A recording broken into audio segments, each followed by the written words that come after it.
10 مرتبہ پڑھنے کی عادت ڈال دیجئے، دھندا نہیں چلتا، دعا اس کی قبول ہوگی، دنیا میں ہی جنت کے مزے لے گا، اور 100 نسلوں تک اللہ تعالیٰ اس کے لیے اور اس کی اولاد کے لیے پریشانیاں دور کرنے کا اللہ کے یہاں سے امید ہے، فیصلہ ہوگا، اور 100 نسلوں تک خیر اور برکت کے دروازے کھلیں گے۔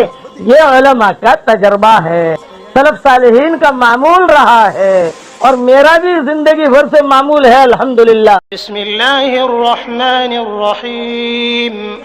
آج کل لوگ بہت پریشان ہیں، بچیوں کی شادیاں نہیں ہوتی، گھروں میں جنات پریشان کرتے ہیں، جادو کی پریشانی، پارٹنروں کی پریشانی، ماں باپ کی لڑائی، میاں بیوی میں لڑائی، دھندا نہیں چلتا، زمین نہیں بکتی، وغیرہ وغیرہ، ویزا نہیں ملتا، ٹینشن ہی ٹینشن کی دنیا چل رہی ہے۔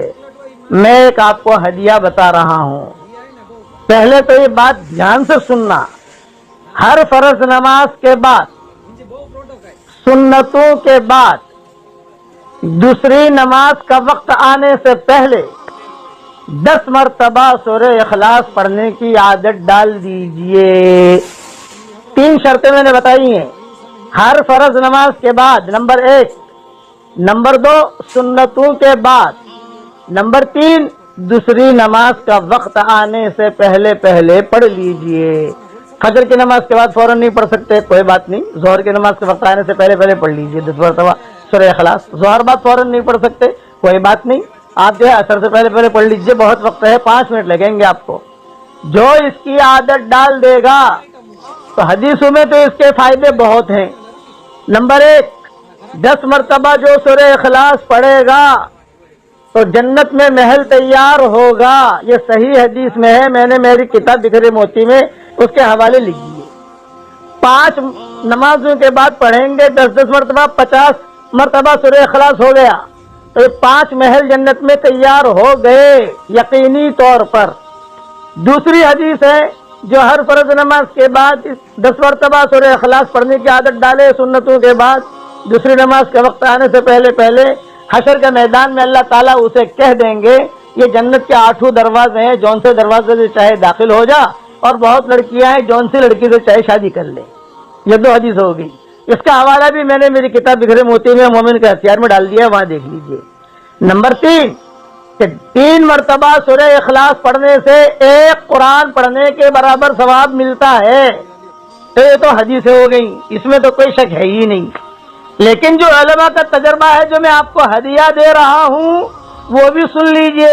اگلی بات حدیث کی نہیں ہے، علماء کے تجربے کی ہے، اور وہ کیا کہ جو اس کی عادت ڈال دے گا، ہر فرض نماز کے بعد، سنتوں کے بعد، دوسری نماز کا وقت آنے سے پہلے پہلے 10 مرتبہ سورہ اخلاص پڑھنے کی جو عادت ڈال دے گا، انشاءاللہ اللہ تعالیٰ اس کی ساری پریشانیاں دور کر دے گا، دعا اس کی قبول ہوگی، دنیا میں ہی جنت کے مزے لے گا، اور 100 نسلوں تک اللہ تعالیٰ اس کے لیے اور اس کی اولاد کے لیے پریشانیاں دور کرنے کا اللہ کے یہاں سے امید ہے، فیصلہ ہوگا، اور 100 نسلوں تک خیر و برکت کے دروازے کھلیں گے۔ یہ علماء کا تجربہ ہے، سلف صالحین کا معمول رہا ہے، اور میرا بھی زندگی بھر سے معمول ہے الحمدللہ، میں بھی اہتمام کرتا ہوں۔ حدیث ہے اپنی جگہ ہے، علماء کا تجربہ اپنی جگہ ہے، اس لیے اس پر عمل کرنے کی کوشش کریں۔ بس آج سے ٹھان لیں کہ انشاءاللہ 24 گھنٹے میں 50 مرتبہ سورہ اخلاص پڑھنا ہے انشاءاللہ، لیکن شرط وہی، فرض نماز کے بعد، سنتوں کے بعد، دوسری نماز کے وقت آنے سے پہلے پہلے۔ آپ انشاءاللہ فقیر کو یاد کرو گے، ٹاپ 10 دنیا میں ہے نا، آپ انشاءاللہ اور ہم سب ٹاپ 1 ہو جائیں گے۔ آپ شروع کر دیجئے، فائدہ ہی فائدہ ہے، اور اللہ تمہیں دعا کرتا ہوں کہ اللہ جو اس کو پڑھے، اس پر عمل کرے، اس کی قیامت تک کے آنے والی نسلوں کو چمکا دے۔ یہ میری طرف سے ہدیہ ہے آپ لوگوں کے لیے، قبول فرما لیجئے، عمل کر دیجئے، عمل کو شروع کر دیجئے، اللہ ہم سب کو عمل کرنے کی توفیق عطا فرمائے۔ اور جو حدیثوں کے حوالے ہیں میری کتاب بکھرے موتی میں دیکھ لیجئے آپ۔ اللہ تعالی ہم سب کے لیے فضل کا معاملہ فرمائے، آمین آمین۔ وآخر دعوانا ان الحمدللہ رب العالمین۔ اب پڑھ لیجئے میرے ساتھ، سبحان اللہ العظیم وبحمدہ، سبحان اللہ العظیم و بحمدہ. دیکھیے جنت میں 2 کھجور کے درخت لگ گئے اور اللہ بھی خوش ہو گیا. سورہ اخلاص جو عمل ہے یہ میری طرف سے ہدیہ ہے آپ سب کے لیے. اللہ ہم سب کو قبول فرمائے. آمین.